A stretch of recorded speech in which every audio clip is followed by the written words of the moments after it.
Manu iya benten di Pareman.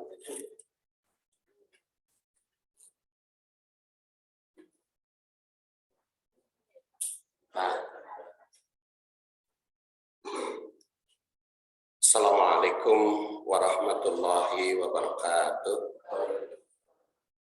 Alhamdulillah wassalatu wassalamu ala Rasulillah wa ala alihi wa sahbihi wa mawala. Amma ba'du fa ya ibadallah usikum wa iyaya bitaqwallah fa innal jannata uiddat liman ittaqah. Jamaah rahimakumullah, pagi ini saya bertugas untuk membahas fikih waris.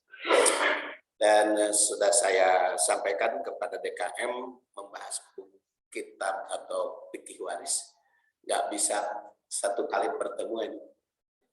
Karena memang cukup panjang bahasannya, tetapi kalau di dalam dialognya bebas saja, nggak apa-apa, tidak perlu menunggu selesai. Dan pertemuan kali ini adalah membahas nama, pentingnya, dan arti, ya, arti, nama, dan pentingnya fikih waris. Ilmu yang mempelajari hukum waris itu memiliki 3 nama di ilmu waris itu.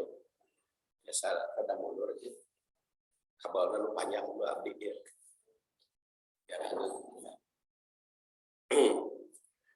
Yang pertama adalah ilmu faraid. Yang kedua ilmu mawaris. Dan yang ketiga ilmu tirkah. Jadi kalau kita mencari hukum waris, maka ilmunya ada yang menyebut ilmu waris, ada yang menyebut ilmu faraid, ada juga yang menyebut ilmu tirkah. Itu namanya. Dan memang istilah nama tersebut diambil dari kalimat yang ada di dalam Quran yang berkaitan dengan hukum waris. Tadi disebut ilmu faraid karena di dalam Al-Qur'an ditegaskan abahukum wa abnahukum la tadaruna ayyuhum aqrabu lakum naf'a faridatan minallah. Di situ disebut faridatan atau itu ayat 11 ya, berkaitan dengan waris. Atau mimma qalla minhu au kasur nasibam mafruḍo. Di situ mafruḍo ayat 7 surat An-Nisa. Dan itu berkaitan dengan masalah harta yang ditinggalkan. Baik faridotan yang tercantum dalam surat An-Nisa ayat 11 maupun nasibam mafruḍo An-Nisa ayat 7. Itu berkaitan dengan harta peninggalan. Makanya sering disebut ilmu faraid, fardu. Tapi karena orang Sunda, orang Indonesia mah don itu suka dibaca L, jadi fardu itu jadi perlu. Ilmu perlu. Jadi don atau do orang Indonesia itu suka dibaca L. Duhur jadi lohor, dohir jadi lahir, ya. Dolim jadi lalin. Itu orang Indonesia. Dot sama do itu suka dibaca jadi L. Kemudian juga yang kedua namanya itu ilmu mawaris atau sudah jadi bahasa Indonesia waris, warisan, waris saling mewarisi. Ahli waris. Karena di dalam Quran fa illam yakun lahu walad wa warisahu. Di situ disebut wa warisahu abawahu. Jadi kalau tidak punya anak, maka ahli warisnya abawahu. Jadi warisan itu diberikan kepada ayah dan ibu. Kalau bahasa Quran mah ayah dan ibu itu suka dipanggil bapaknya abawah, abawayya. itu bapak dan ibu. Atau wahwa yarisuha illam yakun laha walad. Sini walaha yarisuha illam yakun laha walad. Jadi makanya disebut ilmu mawaris, yang berarti pusaka atau warisan, ilmu waris. Yang ketiga ilmu tirkah, karena itu diambil dari mimma tarokal walidan. Ar-rijali nasibu mimma taroka, tarok walidan, dan mimma tarokal walidan, atau walikulin ja'alna mawaliya mimma tarokal walidan. Taroka, tirkah, peninggalan. Jadi disebut ilmu faraid karena penting untuk dibagikan atau perlu dibagikan. Disebut mawaris karena berkaitan dengan pusaka mempusakai. Disebut tirkah karena peninggalan, ilmu yang mengurus peninggalan. Kemudian nama mawaris itu bukan hanya yang tadi saya sebut. Di dalam ayat yang lain juga ada, ayat 11, kemudian 27, 16, kemudian juga 4176, surat An-Nisa ayat 12, ayat 128. Itu mempusakai atau waris mewarisi. Dinamakan demikian karena ilmu ini membicarakan tentang aturan syariah yang berkaitan dengan hal ihwal mewaris, hal ihwal pusaka. Jadi kalau belum meninggal, jangan nuntut warisan. Jadi kalau warisan itu adalah urusan harta yang sudah meninggal. Makanya kalau pertanyaan tentang waris yang diceritakan, siapa yang meninggal? Baru setelah diceritakan siapa yang meninggal, siapa ayahnya, siapa ibunya, siapa istrinya, siapa anaknya, nyah mana? Nyah kepada almarhum. Kenapa saya katakan demikian? Karena sering pertanyaan bab waris susah dijawabnya, apalagi lewat WA pertanyaannya susah dijawabnya karena pertanyaannya tidak jelas. Kadang-kadang ibu saya meninggal, lalu saya ceritakan ibunya masih ada. Oh nenek sotepat cek ngomong. Kan hari nu dipertanyakan mah almarhum, jadi ibunya dari almarhum. Kalau disebut oh itu mah nenek, oh itu mah bibi, jadi itu suka keliru gitu. Pertanyaan bab waris lewat WA itu. Hanya saya sering kalau ada pertanyaan bab waris lewat WA itu prosesnya lama, akhirnya ya harus berhadapan. Kalau bapak waris terus berkomunikasi. Waris Allah sudah meninggal. Jadi kalau membagi waris itu adalah membagi harta yang ditinggal wafat oleh almarhum. Bukan yang bakal ditinggalkan, bukan. Atau yang belum dimiliki oleh almarhum. Yang belum dimiliki. Seperti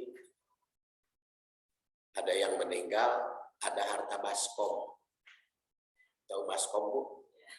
Dan kalau ada yang meninggal, ada baskom, turuban sapu tangan. Nah, itu amplop masuk. Itu bukan warisan.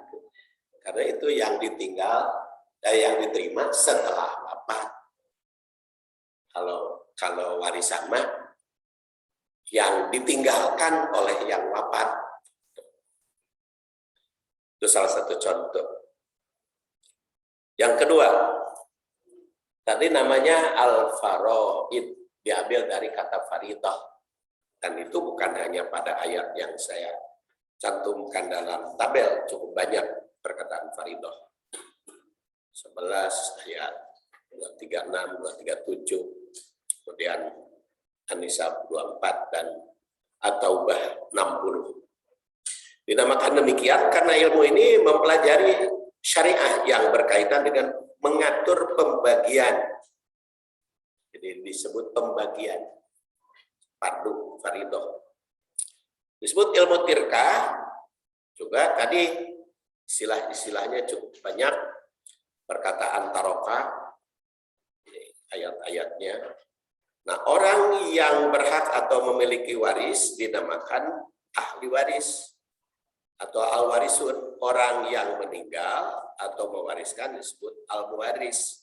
Sedang harta apa saja yang ditinggal mayit disebut maurus atau tirkah.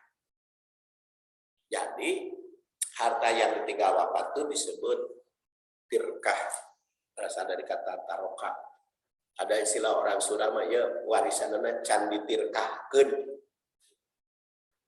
Itu sebetulnya bukan can ditikahkeun, tirkah keneh. Masih tirkah, pasti harta peninggalan. So, kalau tidak dibagikan, maka itu masih hartanya itu tidak jelas, ya. Hartanya itu tidak jelas, hartanya itu kedudukannya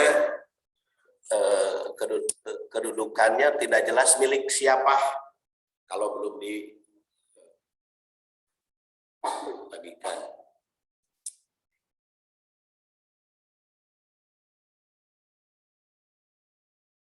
Sudah di-share.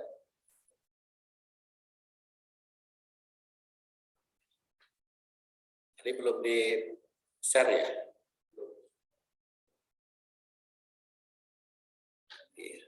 Baru direkam. Baik. Sekarang sudah ada gambarnya. Sekarang hukum kenapa ilmu faraid, ilmu waris itu penting dipelajari. Jawabannya pertama, hukum faraid itu merupakan bagian dari syariah Islam. Dari syariah. Setiap muslim berkewajiban mempelajari syariah Islam, sedangkan hukum waris telah ditetapkan Al-Quran dan Sunnah. Oleh karena itu, mempelajari hukum waris merupakan kewajiban setiap individu.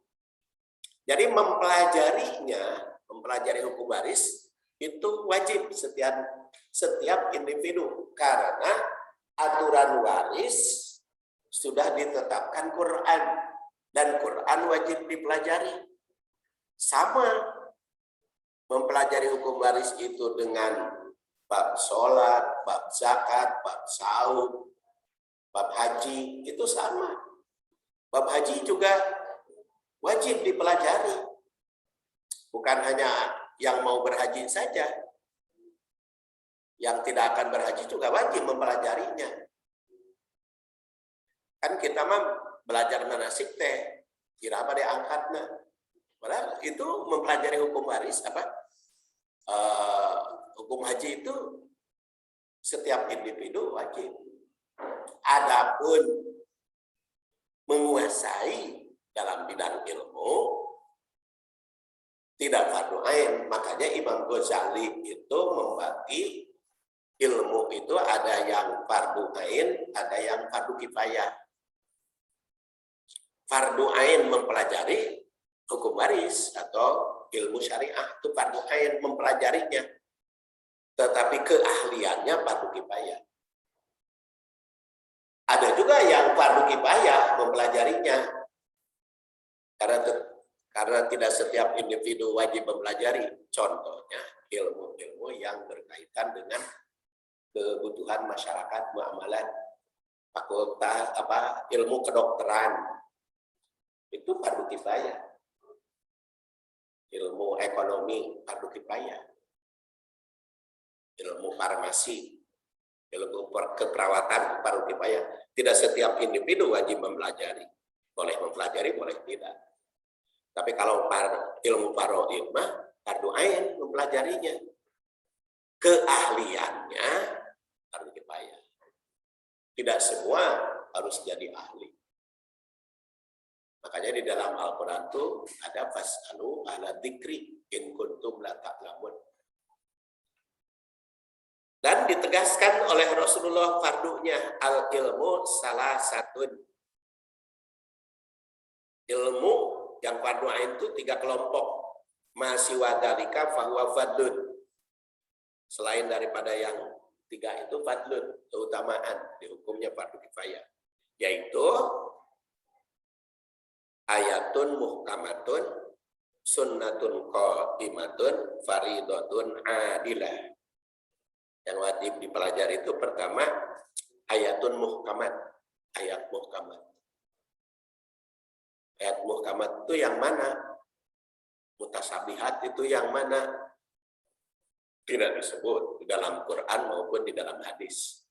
Ayat muhkamat itu yang mana? Ayat mutasabihat itu yang mana? Tidak disebutkan di dalam Quran dan hadis. Bisa saja pada suatu saat ayat itu disebut muhkamat, tetapi di saat yang lain ayat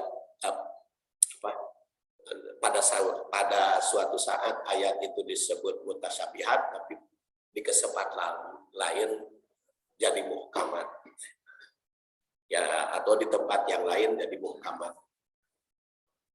Contohnya watin wa zaitun. Baheula watin wa zaitun itu di Indonesia ya ayat mutasyabihat karena tenganti mana tin mana zaitun, tapi kalau sekarang sudah muhkamat watin wa zaitun karena baik tin maupun zaitun sudah ada di Indonesia. Itu ayat muhkamat yang wajib dipelajari. Kedua, sunnah qaimah, sunnah Rasul. Sunnah Rasul juga wajib dipelajari. Dan yang ketiga, faridatun adilah, ilmu faraid, termasuk yang wajib dipelajari. Itu ditegaskan di dalam hadis. Kemudian, kenapa kita harus mempelajari ilmu waris atau ilmu faraid? Karena merupakan kewajiban setiap muslim dan sebagai langkah menyelamatkan syariah. Jadi mempelajari hukum waris itu sebagai langkah menyelamatkan syariah. Ta'allamul faraid wa 'allimuha. Pelajarilah ilmu faraid wa 'allimuha dan ajarkan. Fa innahu nisful ilmi, karena itu bagian dari ilmu. Wa huwa yunsa, dan itu dilupakan. Wa huwa awwalu syai'in yunza'u min ummati, dan itu yang paling pertama ditinggalkan oleh umat. Ditinggalkan itu apa? Bisa ditinggalkan itu karena tidak diamalkan, bisa juga tidak dipelajari, bisa jatuh. Dibiarkan begitu saja. Tadi bisa ditinggalkan. Kaum muslimin itu banyak yang sadar hukum Islam itu harus dilaksanakan, harus diterapkan. Banyak itu kaum muslimin yang sadar. Sholat, zakat, saum, haji itu fardu. Tapi ketika bab waris, begitu ada yang meninggal, terutama laki-laki dan perempuan kasusnya, punya anak terdiri dari laki-laki dan perempuan, sudah dibagi rata saja, baik laki-laki maupun perempuan. Kunaon sabab sarua sama-sama anak. Terus ditanya, kenapa sama-sama anak? Kan kata hukum waris, hukum Islam harus dibedakan antara anak laki-laki. Pak, ini benerin belum? Ya, Benerin belum? Itu sudah ditinggalkan. Dibenerin sama siapa? Ini ada yang bersuara dalam. Itu ketika meninggalkan sholat merasa dosa, ketika meninggalkan saum merasa dosa, tapi ketika melanggar hukum waris tidak merasa dosa. Tuh ditinggalkan. Kalau kita berbicara tentang bid'ah, itu selalu dalam bidang ibadah. Tetapi ketika membagi waris tidak berdasar syariah, tidak dianggap bid'ah. Tapi daya mah ikhlas, laki-lakinya juga bukan ikhlas begitu, teh ridho. Beda itu ikhlas dengan ridho. Kalau ikhlas itu segala ucap, sikap, dan tindakan hanya mencari ridho Allah, itu ikhlas. Belum tentu ridho. Membagi waris dibagikan antara laki-laki dengan perempuan, dibedakan. Perempuan setengah dari laki-laki, laki-laki 2 kali lipat perempuan. Sebetulnya perempuan teh hayang loba, tapi karena mencari ridho Allah, maka dia rela mendapat setengah dari laki-laki. Itu namanya ikhlas. Walaupun hatena teu ridho, dah hayang nama syarwa. Sabaliknya sekarang dibagi rata we. Bagi rata karena karunya perempuan kudu sarwa. Itu namanya ridho, tapi itu ikhlas. Karena tidak mencari ridho Allah. Kita tahajud jam 2 bangun, ngantuk bisa. Walaupun ngantuk, bangun saja langsung sholat tahajud. Padahal hati tengenah maksakeun. Itu namanya ikhlas. Karena mencari ridho Allah. Tapi terido karena hati nyungkelin. Tapi sudahlah karena ya masih kena peting dug deui sare. Ridho bisa sare, tapi itu ikhlas karena tidak mencari ridho Allah. Yang penting harus ikhlas dan ridho. Kemudian yunja'u. Jadi makanya ketika kita mempelajari hukum waris itu sama dengan salah satu langkah menyelamatkan syariat Islam.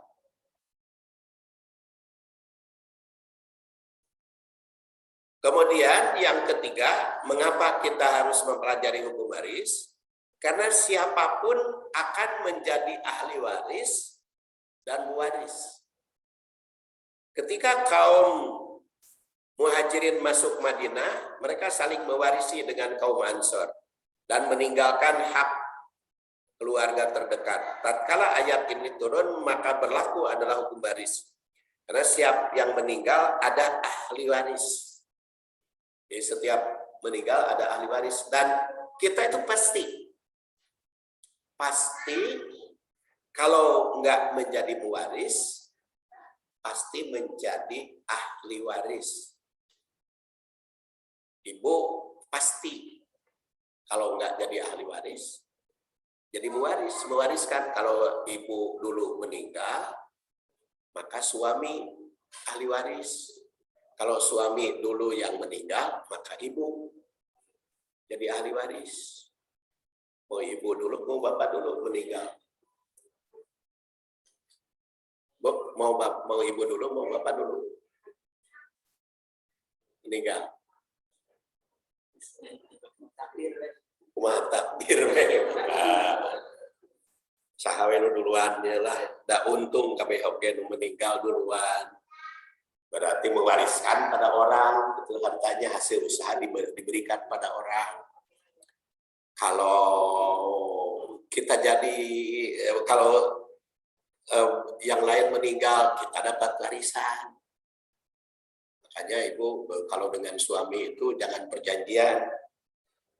Perjanjian itu begini, Pak, kalau saya meninggal duluan, tong kawin deui. Jangan itu.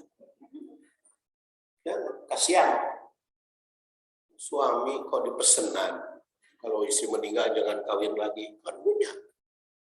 Sama, suami juga jangan pesan ke istri, Bu, kalau bapak meninggal jangan kawin lagi. Enggak, untuk apa? Wasiat seperti itu. Pokoknya katakan saja pada istri, Bu, kalau bapak lebih dulu meninggal, aya nu bogoheun habis masa idah, kawin deui aja. Itu warisan dari bapak kan bisa digunakan dengan suami baru. Ibu juga begitu, Bu. Kalau saya meninggal duluan, maka kawin deui teu kudu nungguan masa idah. Kan harta hasil usaha sekarang kan bisa dimanfaatkan dengan istri baru. Jadi Bapak bisa menikmati gitu aja. Habis untuk apa kalau kita sudah meninggal harta lagi? Memangnya dikekeuweuk di bawah maut kan enggak. Jadi untuk apa diamanatkan? Memangnya kalau suami kawin lagi ripuh gitu kita di kuburan atau istri kawin lagi kan nggak jadi masalah. Kenapa harus pesan jangan kawin lagi? Kasihan itu. Nggak tahu Pak SBY kenapa nggak kawin lagi ya? Belum ada. Jadi jelas di sini walikullin ja'alna mawaliya mimma tarokal walidan wal aqrabun. Walina qadat aymanukum fa'atahum nasibahum innallaha kana ala kulli syai'in syahida. Sini jelas. Ada kalau yang meninggal ada ahli waris. Di kita juga begitu. Nah, itu pentingnya mempelajari hukum waris. Sekarang pentingnya bagi waris berdasar syariah. Pertama, harta yang dimiliki manusia bersifat sementara. Harta yang dimiliki oleh kita itu bersifat sementara. Tidak ada manusia yang bisa memiliki harta sepanjang masa karena akan ditinggal mati. Jadi hasil jerih payah ketika muda, lupa nyawa, cari harta, kumpul-kumpul, tanya, untuk apa Pak? Capek-capek cari harta untuk masa tua. Setelah masa tua, bagaimana? Kok tidak dinikmati? Malah dibagi-bagi ke anak. Memang ker muda cari harta sekuat tenaga, geskolot dibagi-bagi. Ikat tidak dinikmati kadang-kadang kan masyarakat itu kan begitu. Jadi geskolot dibagi-bagi ke anak. Padahal cek kurang kernaun dibagi-bagi ke anak. Justru kan tadinya juga masa tua.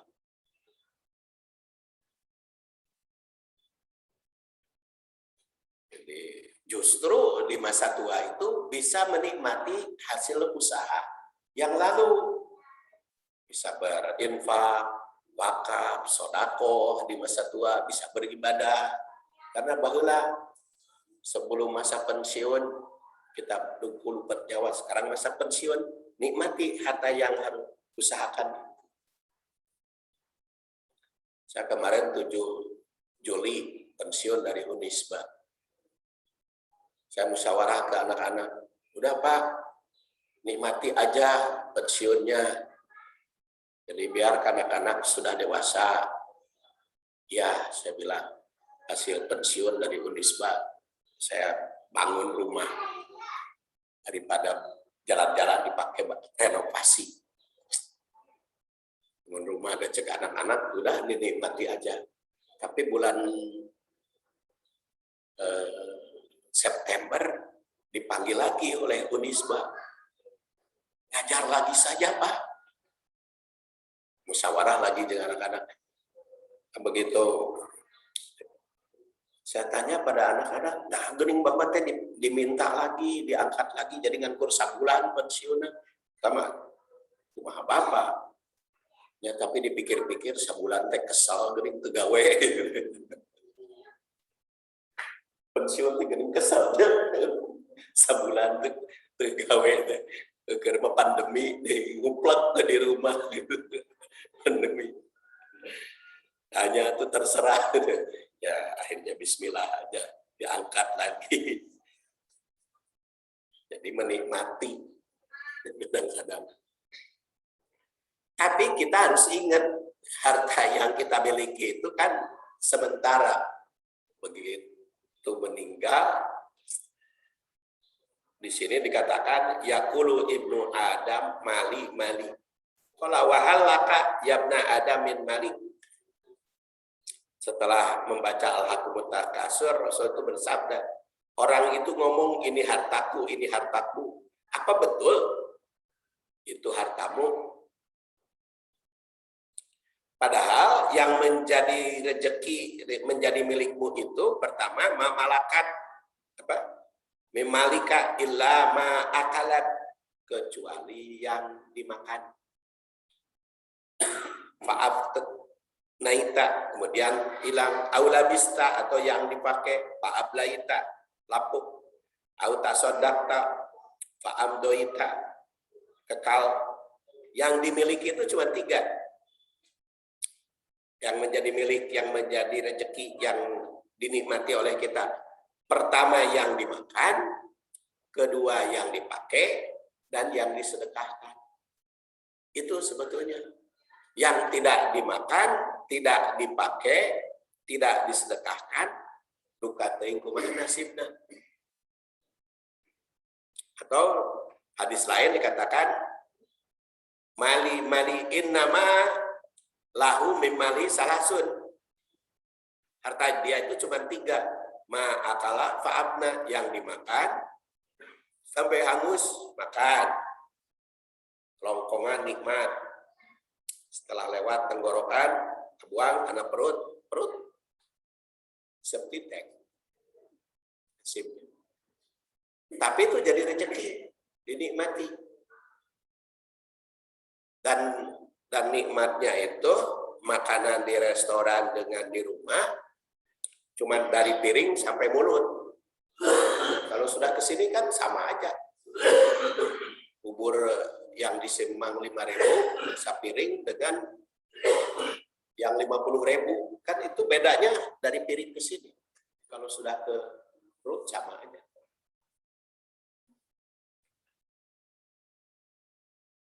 Jadi harta itu yang dimakan, yang dipakai, yang diinfakkan. Dimakan jadi rezeki, hanya lewat. Nasibnya sirna. Hilang. Bahasa Indonesia ya, sirna.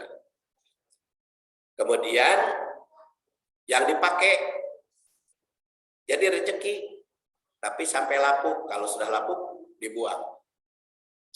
Bahkan yang mahal, pakaian yang mahal, kalau sudah lapuk lebih murah daripada yang murah harganya. Ya.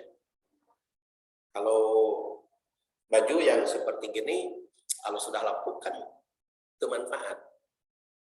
Tapi kalau yang murahan, yang katun, yang kaci gitu, begitu lapuk kan masih bisa dipakai lap. Jadi murah lebih bermanfaat kadang-kadang. Kalau yang mahal nggak bisa. Kemudian yang diinfakkan. Nah, ini yang abadi. Karena jadi rezeki bagi diri dan rezeki bagi orang lain. Nah, di sini diurus urusan waris. Jadi harus sadar bahwa harta yang dimiliki itu sementara, tidak selamanya. Yang kedua, kebanyakan manusia itu bertabiat rakus dan kikir. Itu punya tabiat. Innal insana khuliqa halu'a. Idza masahul syarru jazu'a wa idza masahul khairu manu'a illal musallin alladzina hum an salatihim daimun walladzina fi amwalihim haqqun ma'lum lisa'ili wal mahrum. Kalau dari yang dibahas akan ditanyakan ngacung aja ya. Kalau sudah tamat nanti selesai itunya waktunya. Innal insana khuliqa halu'a, sungguhnya manusia itu diciptakan halu, keluh kesah dan kikir. Apabila masahu syarru, kekurangan, jazu'a, keluh kesah. Apabila mendapatkan nikmat, manu'a, kikir, illal musalli. Alladzina hum ala salatihim daimun, yang salatnya daim. Waladina fi amwalihim hakun maklum, dan di dalam harta yang mereka miliki ada hak orang lain, lisa'ili wal mahrum, yang nanya. Jadi manusia itu mempunyai sifat atau tabiat rakus dan kikir. Lamun loba harta kumet, lamun eueuh harta keluh kesah. Itu tabiat.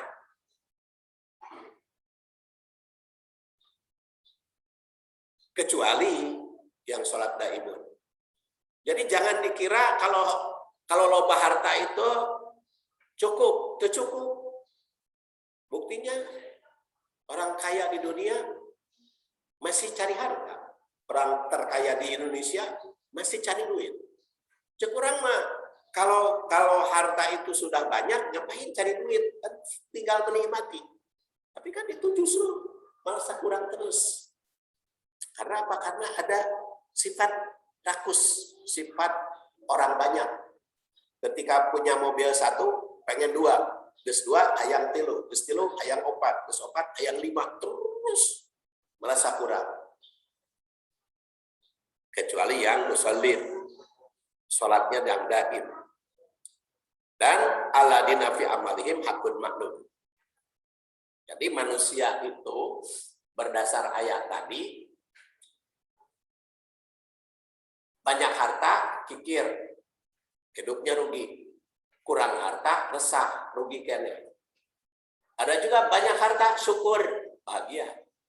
Kurang harta, sabar, bahagia. Jadi kurang harta, kudu sabar, loba harta, kudu syukur. Insya Allah bahagia. Benar. Tadi dengan ayat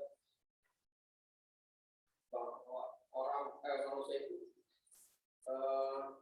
pada dasarnya tabiatnya dua tadi kecuali yang sholat menjadi Ya. ada hubungan antara sholat tidak berusaha. Ya, betul. Innal insana khuliqa halu'a wa idza massahu syarru jazua wa idza massahul khairu manu'a illal musallin alladzina hum ala salatihim daim walladzina fi amwalihim hakun maklum. Di sini sebetulnya dua kriterianya yang akan bebas dari keluh kesah. Pertama, sholatnya daim, itu lambang ritual hubungan dengan Allah Subhanahu wa Ta'ala. Dan yang kedua, fi amalihim hakun maklum, itu berkaitan dengan sesama manusia. Jadi kalau manusia kurang baik hubungan dengan Allah, hubungan dengan manusia, maka akan terjadi keluh kesah. Keluh kesahnya itu kalau kurang baik dengan manusia, kekurangan kan dia tidak tenang. Jelek kepada manusia, nyangkanya orang maju dia yang liweuh kan. Tetangga maju, maka dia yang susah, iri. Buat ting. Jadi, tapi kalau yang sholatnya daim, karena dia sadar akan dirinya bahwa saya ini hamba Allah, bahwa harta yang dimiliki adalah pemberian dari Allah. Ma rozaqnahum yunfikun, makanya kalimatnya rozakna, kami rezekikan sebagian dari rezeki. Jadi sholat daim itu kan sholat selamanya. Daim itu dawam ya. Maksudnya apa? Maksudnya dua makna sholat daim itu. Makna yang pertama, bahwa setiap apa yang diucapkan, apa yang dipraktekkan di dalam sholat, dipraktekkan pula di luar sholat. Itu dawam. Kemudian, makna yang kedua, segala perbuatan yang dilakukan, itu berpedoman pada sholat.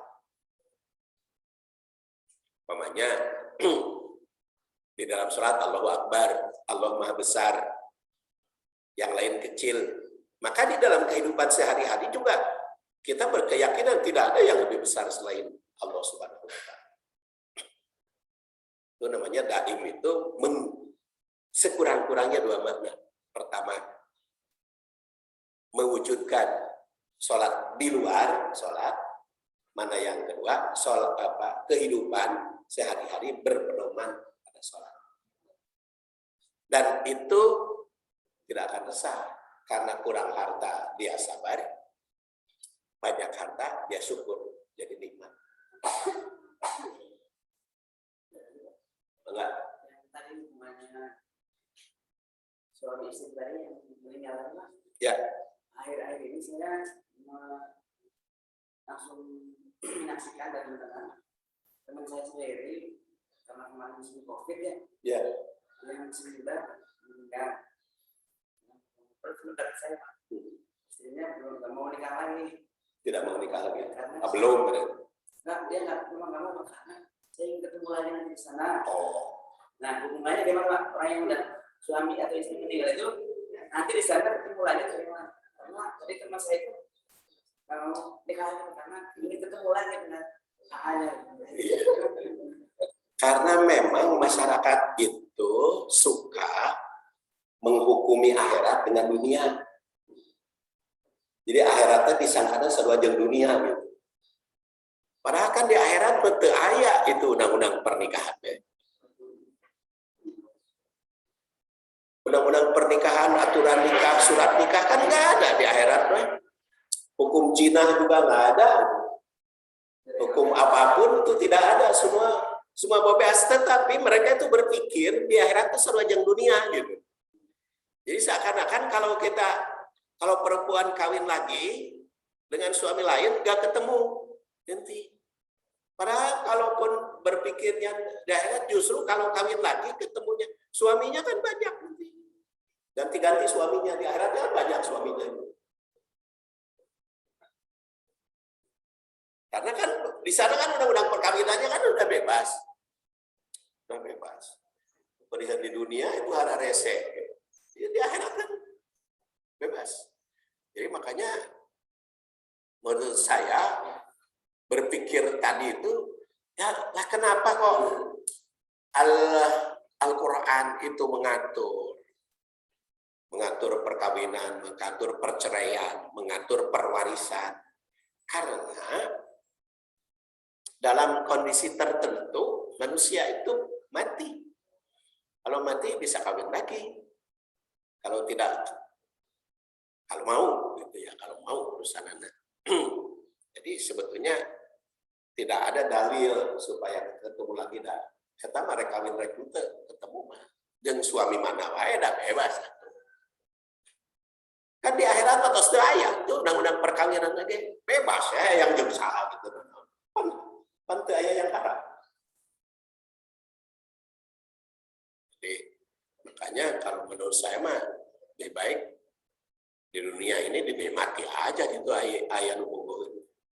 Apalagi sekarang kan perempuan dibanding laki-laki lebih banyak mana sekarang? Laki-laki dengan perempuan, Bu? Perempuan macam cek isu. Kalau cek statistik mah 2020 laki-laki itu jumlahnya 50,3% dan perempuan 49,7%. Jadi lebih banyak laki-laki. Sekarang itu secara statistik masih banyak laki-laki banding perempuan. Kalau yang itu tadi penelitian banyak perempuan ya? Bukan penelitian, susuganan. Banyak kan Ustadz ceramah saya sering juga. Sekarang itu laki-laki banding perempuan 1 berbanding 9 berbanding 4. Itu masih susuganan. Kalau kita ingin tahu jumlah laki-laki dengan perempuan kan ada sensus. Setiap tahun juga ada sensus. Tinggal ya di PPS. So, di Google itu di internet, tinggal perkembangan. Jadi janda berapa, duda berapa sekarang. Di RW saya itu masih banyak duda di RW saya. Jadi sekarang itu jumlah laki-laki lebih banyak dari perempuan. Bukan hanya di Indonesia, di dunia. Di dunia lebih banyak laki-laki sekarang itu. Ya perbandingannya sedikit, jadi 49,7 dan 50,3 sedikit. Tapi tapi itu seimbang, jadi turun naik gitu. Itu bisa setiap saat itu BPS. BPS itu ada BPS Indonesia, ada BPS dunia. Makanya untuk poligami susah sekarang. Tapi kan sekarang nikah siri bisa disahkan. Aturannya di DPR lagi digodok sekarang. Jadi yang nikah siri bisa disahkan. Cekap, terus. Pentingnya bersyariah ya, masih tadi. Ya, karena tadi syariat Islam itu harus diterapkan dan cukup banyak di dalam Al-Quran. Firman Allah Subhanahu wa taala umpamanya, innama amwalukum wa auladukum fitnah wallahu indahu ajrun adzim. Harta itu berkaitan dengan manusia suka rakus. Ya, apalagi kalau sudah meninggal. Biasanya itu kalau waris ketika masih awal-awal mah gitu, masih dekat yang meninggalnya masih anyar kene, itu biasanya balalagir. Tapi kalau sudah lama, perempuan dipengaruhi oleh suaminya, laki-laki dipengaruhi oleh istrinya, berubah hayangnya itu. Makanya membagi waris itu bagus nama untuk telat-telat, buru-buru kalau yang sudah meninggal. Sebab biasa nanti kalau anyar meninggal mah masih saroleh anak-anak. Kalau sudah lama sudah ada perubahan. Nah,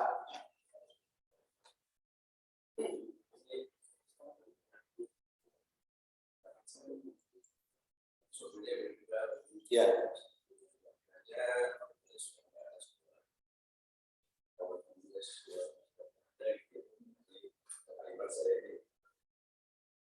Dia punya anak angkat. Ya.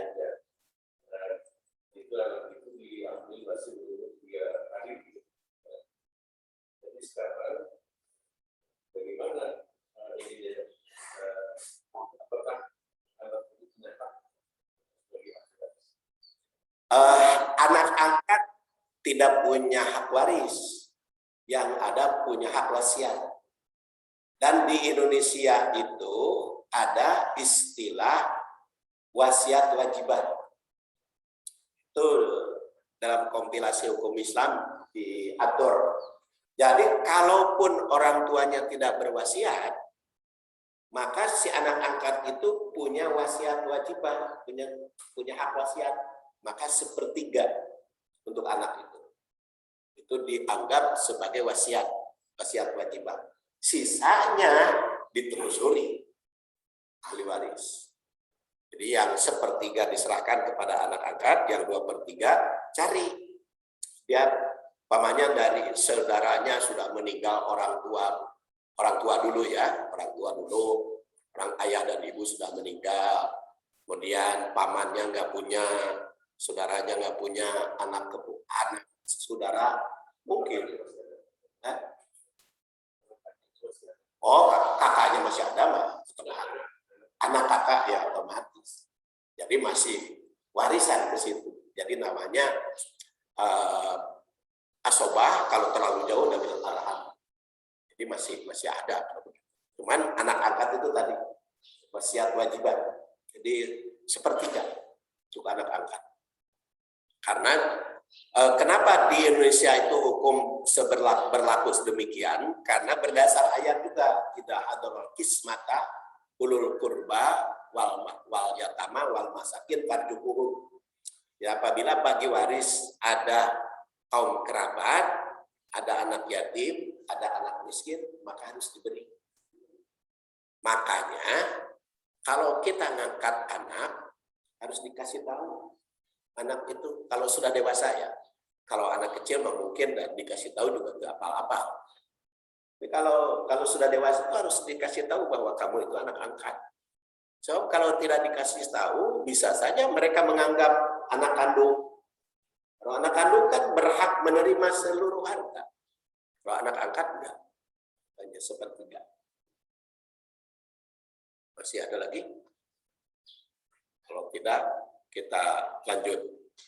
Ketiga, hukum waris telah dijelaskan secara rinci